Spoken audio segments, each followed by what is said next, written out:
5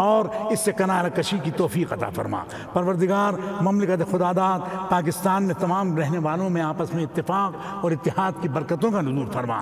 پروردگار جو جہاں مسلمان اس وقت نکبتوں کا شکار ہے، پریشانیوں کا شکار ہے، جو مہنگائی کا طوفان ہماری اس ملک میں آیا ہوا ہے، پروردگار ہماری معیشت کو مضبوط فرما کر اس مہنگائی کے طوفان سے ہمیں نجات عطا فرما۔ پروردگار یقیناً ہمارے اعمال اس قابل نہیں ہیں کہ ہم تیری بارگاہ میں اپنی دعاؤں کو پیش کریں، لیکن ہمیں حضور رحمت للعالمین کے صدقے میں ہم یہ تیری بارگاہ میں گزارش کرتے ہیں کہ ہماری کوتاہیوں کو، برائیوں کو، بد اخلاقیوں کو نہ دیکھ، بلکہ ہمارے کوتاہیوں اور برائیوں کو دیکھنے کے بجائے اس نبی رحمت کے دامن رحمت کو دیکھ کہ جس کے دامن رحمت سے ہم وابستہ ہیں، جو ہم سے پہلے اس دنیا سے رخصت ہو گئے ہیں۔ پروردگار عالم ان سب کی مغفرت فرما، خصوصاً جتنے حاضرین ہیں اور جہاں جہاں مسلمانوں نے ہاتھ اٹھائے ہوئے ہیں، پروردگار عالم یہ ٹرانسمیشن جہاں جہاں پہنچ رہی ہے، ان کے والدین اگر اس دنیا میں ہیں تو ان کو بقید حیات رکھ، یہ دعا کا دروازہ ہے، اس کو بند نہ فرما۔ پروردگار عالم جو ان کے والدین اس دنیا سے رخصت ہو گئے ہیں، ان کو اپنے جوار رحمت میں جگہ عطا فرما، ان کی قبروں کو نور سے منور فرما، اور شفاعت محمد الرسول اللہ صلی اللہ تعالی علیہ وسلم ان کو نصیب فرما۔ وصلی اللہ تعالی علی خیر خلقہ ونور عرشہ وزینت فرشہ محمد وآلہ وصحبہ اجمعین برحمتک۔ ناظرین اکرام، آج یہ جو ہماری لائیو ٹرانسمیشن تھی شب معراج کے حوالے سے، اس کا اختتام ہو رہا ہے، لیکن آپ ابھی کہیں مت جائیے گا کیونکہ ہم اس کا اختتام سبی صاحب کے کلام سے کریں گے، اور میں اس موقع پر صرف 3 مختصر سی باتیں آپ کو بیان کر دوں کہ آپ جو ہے 3 چیزیں، 3 پیغامات ہیں۔ ایک یہ کہ شرک سے ہمیشہ بچتے رہیں، شرک میں کبھی مبتلا نہ ہوں۔ دوسری بات، نماز کو کبھی نہ چھوڑیں، نماز ہر حال میں آپ کو ادا کرنی ہے۔ اور تیسری بات، معاملات سے متعلق کبھی کسی کی حق تلفی نہ کریں، کسی سے زیادتی نہ کریں۔ یہ 3 باتیں میں نے مختصر آپ کے سامنے رکھ دی ہیں۔ ہمیں اپنی دعاؤں میں اور اس پی ٹی وی کی جو ٹرانسمیشن ہے اس کے تمام عملے کو اپنی دعاؤں میں یاد رکھیں، پاکستان اور اہل پاکستان کو اپنی دعاؤں میں یاد رکھیں، اور تمام مسلمانوں کو اپنی دعاؤں میں یاد رکھیں۔ میں محترم جناب ڈاکٹر عمیر محمود صدیقی صاحب آپ کا شکر گزار ہوں کہ آپ پروگرام میں تشریف لائے۔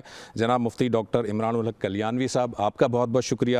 حکیم مولانا اکبر درس صاحب، آپ کا بہت شکریہ۔ صبی رحمانی صاحب، آپ کا بہت شکریہ۔ میں چاہوں گا کہ آپ کلام سے اس پروگرام کے اختتام کریں۔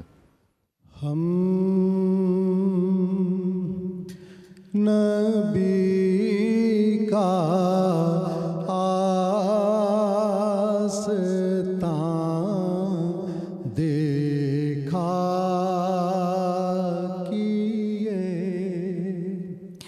ہم نبی کا آستان دیکھا کیے، محور کونو مکان دیکھا کیے، محور کونو مکان دیکھا کیے، ان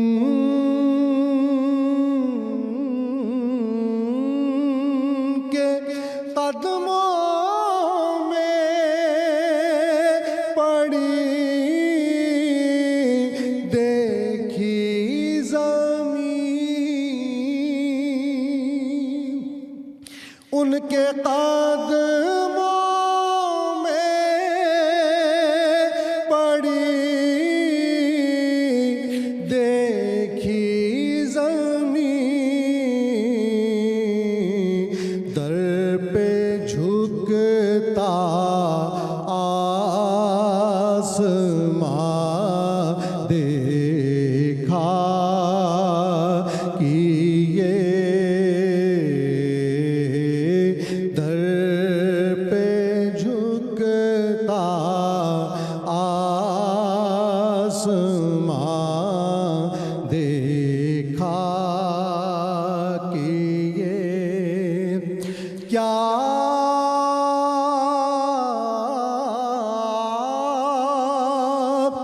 سمجھتے فلسفی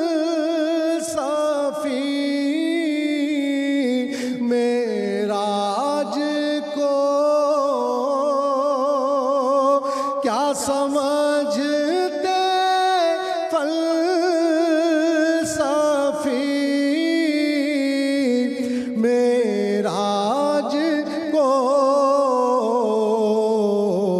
وہ کہاں تھے یہ کہاں دیکھا کہ یہ